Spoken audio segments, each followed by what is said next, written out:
So, in one part of your book is called "We Are at War."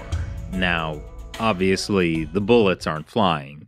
Um, this is primarily a cyber warfare you're talking about. So, uh, It's fully integrated with traditional espionage and media manipulation, and so it's a complex campaign that China and Russia are waging to undermine our confidence in our own institutions and to steal our technology. The Chinese have stolen incredible amounts of technology, saving them billions and billions of dollars worth of R&D. So it's a not purely cyber, but cyber is at the heart of how it's proven to be such a surprisingly successful campaign that they're waging. well, so is this why you say the current definition of cyber warfare is too limited? Yeah, I mean, we Americans are yes, no, black, white people. Amen.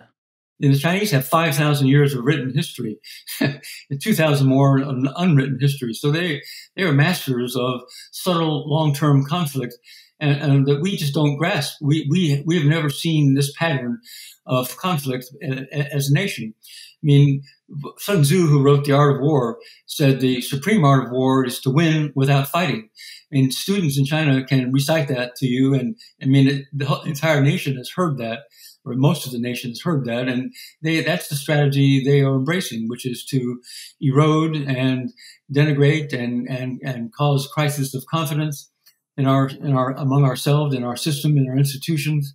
So it's pretty pervasive, but it falls short of the internationally accepted definition of war. It's not a kinetic war. It's a much more subtle phenomenon than that. Well, so this is why you say in your book that though the Chinese Communist Party does present a lot of dangers to the U.S. in cyberspace, there won't be like a cyber Pearl Harbor or cyber 9/11. Well, this has happened so gradually over such a number of years.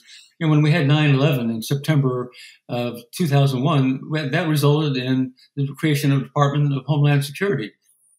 So we responded. We were galvanized. It was a sudden shock to our systems. This campaign has been unfolding for years, and it probably reached a tipping point in 2021 when solar winds happened and the Russians got into 18,000 different computing systems.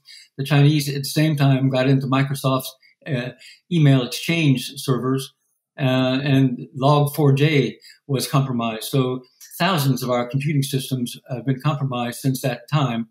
And now it seems that they're pushing the envelope, pushing the edges. The Chinese recently were caught trying to hack into American military's communications in Guam, which is an incredibly important location for any confrontation in the Pacific Ocean. And then there's a spy balloon, which is hotly controversial. I frankly don't buy the American military's argument that it was not conducting espionage and was not transmitting. If I were its controller or involved with managing the balloon, and it was flying across the United States over key military installations, would I really not be conducting espionage? Would I really not be trying to transmit those military frequencies back to China? And the other thing that's been so surprising is that they were in the State Department and Commerce Department's systems, their email systems, which are Microsoft based.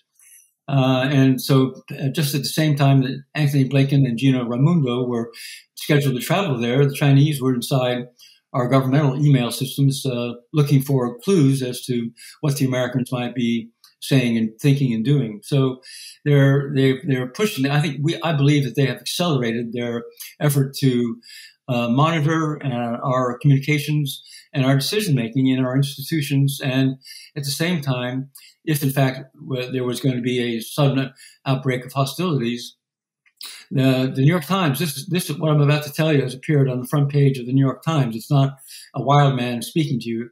The Chinese have planted malware in America's critical infrastructure, meaning electric, meaning water, meaning that type of thing that we all depend on. And the U.S. government can't find it all. So the Chinese have planted malware in our critical infrastructure so that if there were to be a kinetic event, a physical confrontation, an open conflict, they would be able to cripple our infrastructure that would stop the military, but also would have spill-on effects into the civilian population. So they're seeking to have that kind of strength, that kind of position that they can see what we're doing and stop us from doing it. Well, you said that, 9/11 galvanized the US and produced the Department of Homeland Security. But like some of the things you're saying are pretty shocking. And we've talked about a lot of these things over the years as well, like what you mentioned about, you know, having access to America's power grids, things like that. So why do you think that Americans haven't been galvanized? Is it the US government? Is it Well, I agonize about this a lot. I mean, obviously, I'm trying to promote a book, and people meeting with great resistance, great denial, great hesitation. So I think two or three threads of it. I'll spell it out.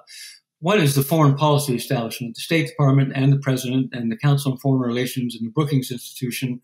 They believe that they're masters of foreign policy and of relations with foreign governments. And so they've been trying to, quote, stabilize the relationship or normalize it at the time when the Chinese are engaged in these actions that are so shocking.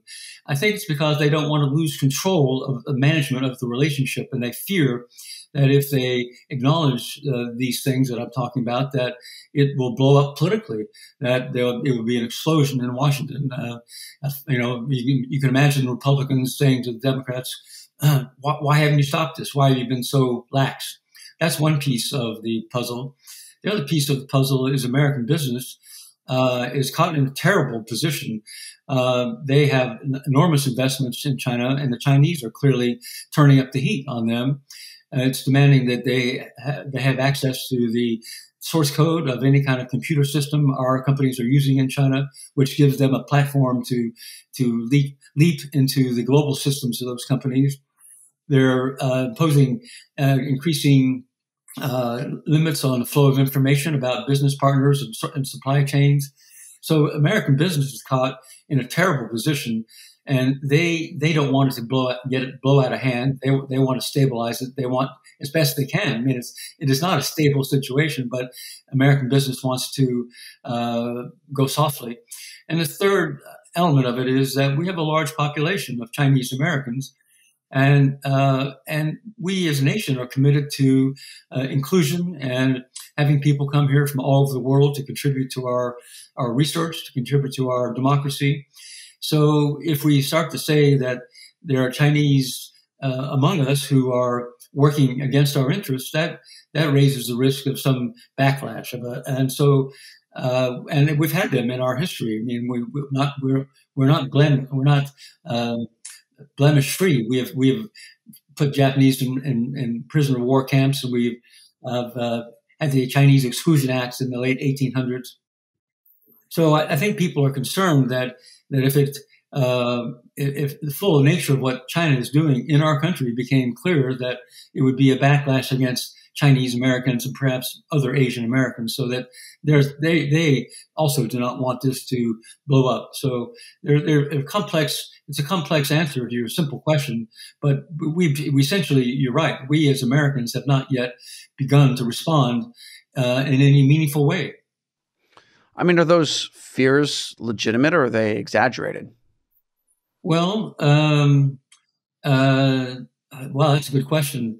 I think that the diplomatic front, that if the administration were to acknowledge the full range of what the Chinese are doing, spy balloons and the rest of the two Chinese American young sailors in California recently, the FBI nailed them stealing secrets from the Navy and giving it to the Chinese intelligence services.